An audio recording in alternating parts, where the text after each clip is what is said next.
दोस्तों ये बात एकदम सही है कि संसार में कोई भी गरीब नहीं होता, बल्कि व्यक्ति की सोच ही व्यक्ति को अमीर और गरीब बनाती है। जय श्री कृष्णा दोस्तों। और अगर आप भी भगवान कृष्ण के भक्त हैं तो कमेंट में जय श्री कृष्णा लिखना ना भूलें। दोस्तों, व्यक्ति जिस प्रकार की सोच रखता है उसे वैसी ही सफलता मिलती है। इंसान की सोच में इतना ही फर्क होता है कि कोई व्यक्ति खुली आंखों से सपना देखता है तो कोई बंद आंखों से। दोस्तों, आज इस वीडियो के माध्यम से हम उन बातों को जानेंगे जिससे आप एक ऐसी सोच विकसित करेंगे कि अपनी गरीबी हमेशा के लिए समाप्त कर देंगे। लेकिन दोस्तों, उससे पहले अपना प्यार व सहयोग बनाए रखने के लिए वीडियो में हमारे साथ अंत तक जरूर बने रहें। एक समय की बात है, एक गुरु और शिष्य एक साथ कहीं जा रहे थे। चलते चलते वे एक बड़े से खेत के पास पहुंचे। तभी उन दोनों को प्यास लग गई।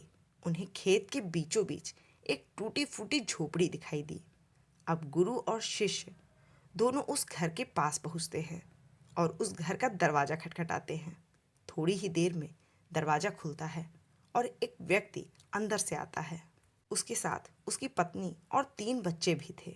उन्होंने बहुत ही फटे पुराने कपड़े पहन रखे थे। गुरुजी उनसे विनम्रता के साथ कहते हैं कि क्या हमें पीने के लिए पानी मिल सकता है। तो वह व्यक्ति अंदर से पानी लाता है, जिससे गुरु और शिष्य दोनों पानी पीते हैं। फिर अचानक गुरुजी उस व्यक्ति से कहते हैं, का खेत तो बहुत बड़ा है, किंतु इसमें कोई फसल नहीं है। फिर आप लोगों का गुजारा कैसे चलता है। गुरुजी की ऐसी बातों को सुन वह व्यक्ति कहता है, गुरुजी, हमारे पास एक भैंस है जो काफ़ी दूध देती है। वही दूध बेचकर कुछ पैसे मिलते हैं, जिससे हमारा गुजारा होता है। इसी ही तरह बातों ही बातों में शाम हो जाती है। तब गुरु ने सोचा कि आज की रात हम यहीं रुक जाते हैं। तब गुरुजी उस व्यक्ति से रुकने की अनुमति मांगते हैं। वह व्यक्ति अनुमति दे देता है। तब गुरु शिष्य वहीं रुक जाते हैं। अब रात में अचानक गुरुजी नींद से उठ जाते हैं और अपने शिष्य के पास जाकर धीरे से उसे उठाते हैं और कहते हैं, चलो अब हमें यहाँ से चलना चाहिए और इसकी भैंस को भी अपने साथ ले जाना है और ले जाकर उसे जंगल में छोड़ देना है। गुरुजी की ऐसी बातों को सुन शिष्य को गुरुजी की कही बातों पर विश्वास ही नहीं हो रहा था, क्योंकि गुरुजी पहली बार किसी के साथ गलत करने की बात बोल रहे थे, पर वह अपने गुरु की बात टाल भी नहीं सकता था। अब गुरु और शिष्य उस भैंस को जंगल में ले जाकर ऐसी जगह छोड़ देते हैं ताकि वह वहां से वापस ना आ सके। इसके बाद वो गुरु और शिष्य वहां से चले जाते हैं, लेकिन शिष्य के मन में ये बात हमेशा ही खटकती रहती थी। लगभग 10 वर्ष बीत जाने के बाद वह शिष्य एक बड़ा गुरु बन जाता है। तो उसके मन में ये विचार आता है कि क्यों ना उस व्यक्ति से मिला जाए जिसकी भैंस हमने जंगल में छोड़ दी थी, और उसकी कुछ मदद भी कर दी जाए जिससे उसकी आगे की जिंदगी भी सुधर सके। ऐसा सोच वह उस व्यक्ति के घर के लिए निकल पड़ा।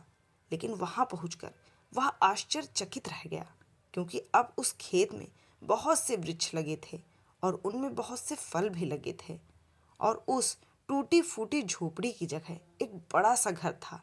ये सब देख वह अपने मन में सोचने लगा कि हो सकता है कि भैंस के चले जाने के कारण वह व्यक्ति अपना सब कुछ बेचकर यहाँ से चला गया हो।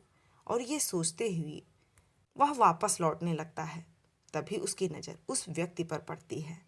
तब वह उस व्यक्ति के पास जाकर कहता है, शायद आप हमें ना पहचानते हों, लेकिन कई साल पहले मैं आपके पास आया था। तब वह व्यक्ति कहता है, मैं भला आपको कैसे भूल सकता हूँ। उस दिन आप लोग बिना बताए ही यहाँ से चले गए, और उसी दिन हमारी भैंस भी कहीं चली गई और आज तक नहीं लौटी।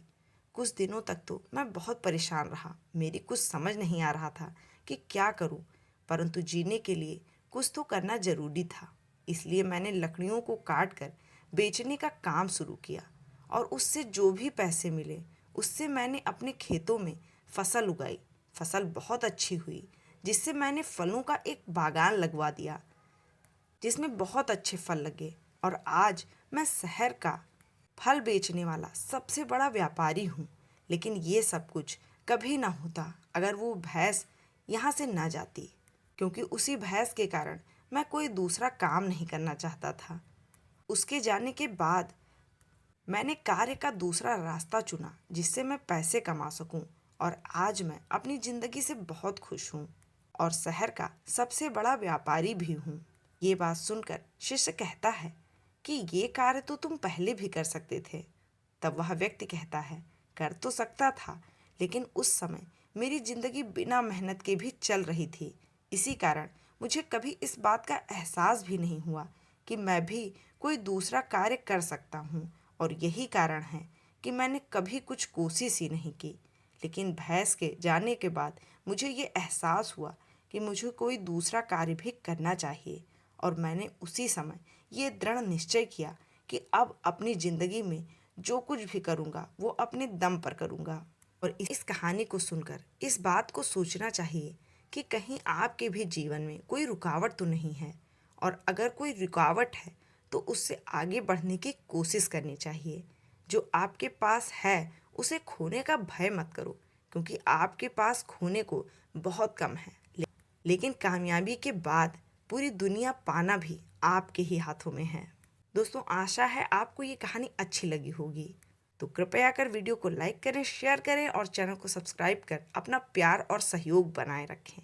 और यहाँ तक हमारे साथ बने रहने के लिए आपका बहुत बहुत धन्यवाद।